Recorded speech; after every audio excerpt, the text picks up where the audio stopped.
मित्रों नमस्कार। सभी साथियों का हस्तरेखा रहस्य यूट्यूब चैनल पे स्वागत है। मैं आपको बता दूं कि हस्तरेखा रहस्य चैनल का पहला एपिसोड आप देख रहे हैं। इस चैनल को बनाने के पीछे जो उद्देश्य है वो यही है कि मैं आपको समय समय हस्तरेखा के विषय में पूरी जानकारी दूंगा। मैं आपको बहुत बारीकी से बहुत सूक्ष्मता से रेखाओं में छिपे हुए रहस्य को उद्घाटित करूंगा और जो मिथ हैं या जो भ्रम हैं उन समस्त भ्रमों का निराकरण करने की भी कोशिश करूंगा।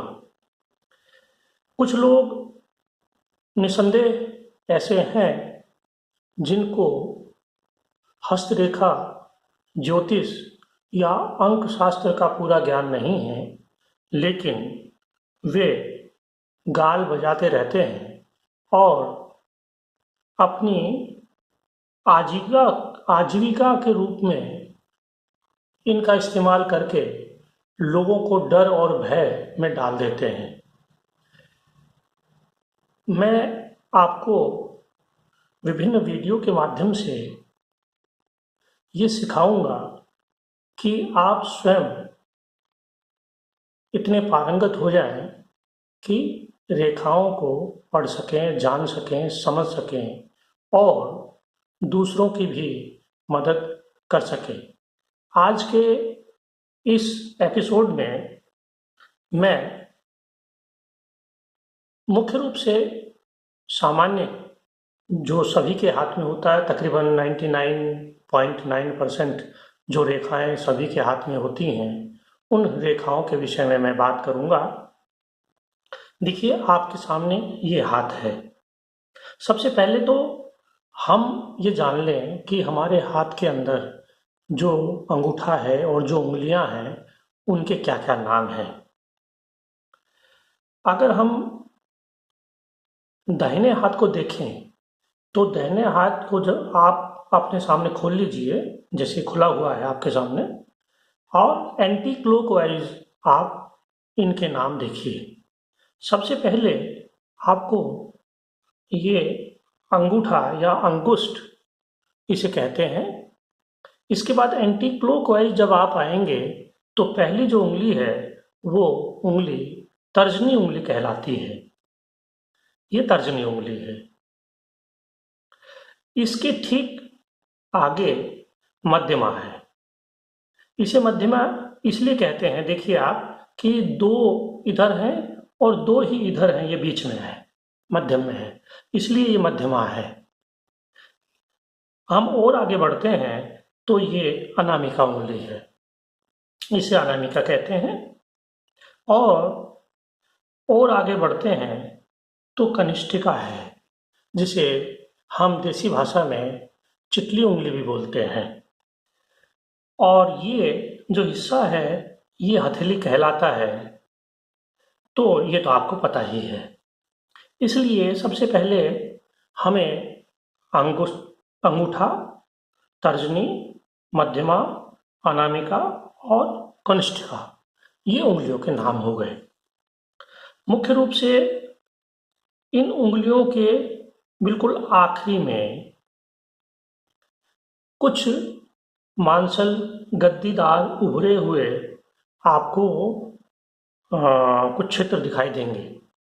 अब देखिए, ये जो तर्जनी है, इस तर्जनी के ठीक नीचे जहां उंगली समाप्त होती है और हथेली शुरू होती है, इस संगम के ऊपर यहाँ पर एक आपको मांसल गद्दी दिखाई देगी जी। उसे गुरु पर्वत कहते हैं। इसे गुरु उंगली भी कहते हैं, बहुत से लोग इसे गुरु उंगली भी कहते हैं। तो ये गुरु पर्वत है। मध्यमा के ठीक नीचे शनि पर्वत है या शनि का क्षेत्र है, और इसी तरह अनामिका के ठीक नीचे सूर्य पर्वत है या सूर्य का क्षेत्र है। और जो कनिष्ठिका है, चिटली उंगली है या सबसे छोटी उंगली है, उसके नीचे बुध पर्वत है। ये पर्वतों की स्थिति है। यानी मैं एक बार फिर दोहरा देता हूँ, गुरु पर्वत, शनि पर्वत, सूर्य पर्वत और बुध पर्वत, ये पर्वतों की बात हो गई। तो दो चीजें आपके सामने आ गई, एक तो हमारे हाथ के अंदर अंगूठे और उंगलियों के नाम आ गए आपके सामने, और एक पर्वतों के नाम आ गए और उनकी स्थिति आ गई। अब देखिए आप, तकरीबन 4 रेखाएं, मोटी मोटी 4 रेखाएं सभी के हाथ में स्पष्ट रूप से दिखाई देती हैं।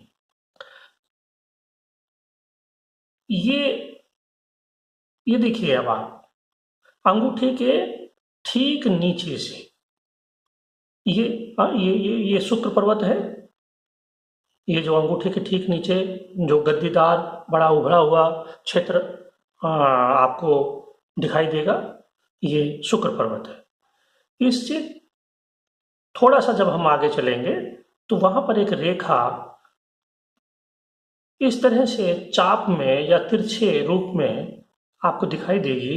ये जीवन रेखा कहलाती है, इसे जीवन रेखा कहते हैं। अभी केवल आज हम इन रेखाओं के नाम और रेखाओं की स्थिति जानेंगे, फिर हम सने सने मैं आपको बताऊंगा कि अगर जीवन रेखा मणिबंध पर जाती है तो क्या होता है, अगर वो शुक्र पर्वत पर जाती है तो क्या होता है, या मणिबंध के आधे हिस्से से भी आगे जाती है तो क्या होता है, या वो मध्य में ही रह जाती है तो क्या होता है। इन केवल मैं जीवन रेखा ही नहीं, सभी रेखाओं के विषय में मैं आपको जानकारी दूंगा। तो ये जीवन रेखा है, ये यहाँ से प्रारंभ होकर और यहाँ तक आ गई है। अब ये निर्भर करती है प्रत्येक हाथ में इसकी लंबाई और इसकी स्थिति हर हाथ में निर्भर करती है, उस हाथ में कैसी है। लेकिन ये जीवन रेखा है। इसके ठीक आगे ये मस्तिष्क रेखा कहलाती है। ये जो रेखा है ये मस्तिष्क रेखा है, ये रेखा, ठीक है। इससे जब हम आगे चलते हैं तो ये हृदय रेखा है। हृदय रेखा जो है वो आपकी कई बार गुरु पर्वत तक पहुंच जाती है, या कई बार पीछे रह जाती है, या कई बार ये हृदय रेखा शनि पर्वत की तरफ भी मुड़ जाती है, या कई बार ये हृदय रेखा मस्तिष्क रेखा में भी मिल जाती है। तो ये हृदय रेखा हो गई। एक महत्वपूर्ण और रेखा हमारे हाथ में होती है जिसे भाग्य रेखा कहते हैं। ये है भाग्य रेखा। भाग्य रेखा, ये जो भाग्य रेखा है, या इसे शनि रेखा भी कहते हैं क्योंकि ये शनि पर्वत तक चली जाती है। ये रेखा बहुत से हाथों में स्पष्ट रूप से दिखाई देती है। बहुत से हाथों में ये यहाँ तक, बहुत से में यहाँ तक, बहुत से में यहाँ तक दिखाई देती है। बहुत से हाथों में ये पूरी स्पष्ट रूप से दिखाई देती है, कई हाथों में ये टूटी फूटी भी दिखाई देती है। तो वो मैं आपको सारी स्थिति बाद में बताऊंगा। ये हृदय रेखा होगी। अब सूर्य पर्वत के ठीक नीचे जो है वो एक रेखा दिखाई देती है हमें निकलती हुई, इसे सूर्य रेखा कहते हैं।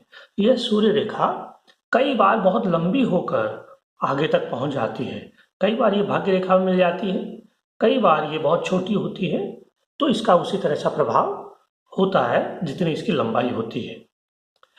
जो कनिष्ठिका है या चिटली उंगली है या छोटी उंगली है, और बुध पर्वत के पास में ही कुछ लेटी हुई रेखाएं आपको दिखाई देती हैं, जो विवाह रेखा के रूप में जिसे जाना जाता है।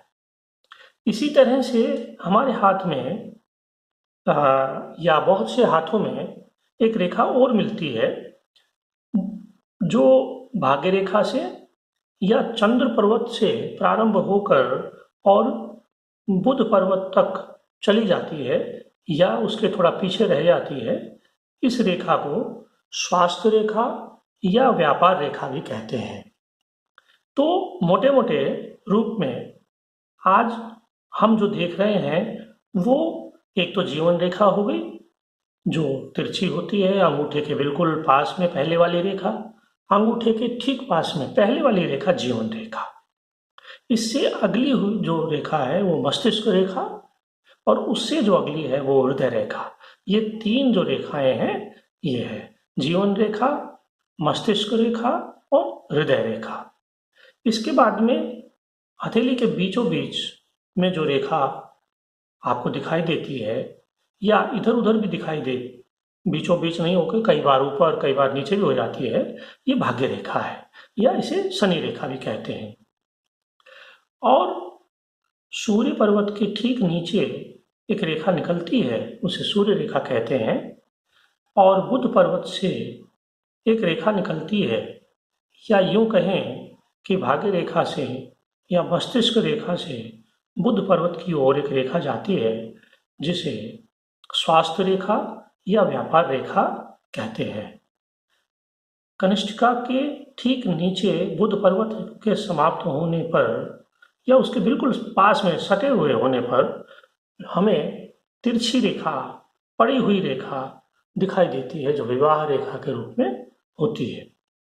ये तो हथेली में पाई जाने वाली जो मुख्य रूप से जो रेखाएं पाई जाती हैं उनका विवरण मैंने आपको बताया।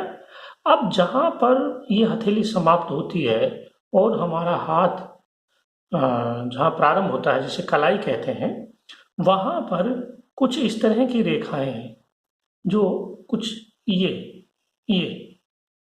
छोटी छोटी छोटी छोटी छोटी छोटी इस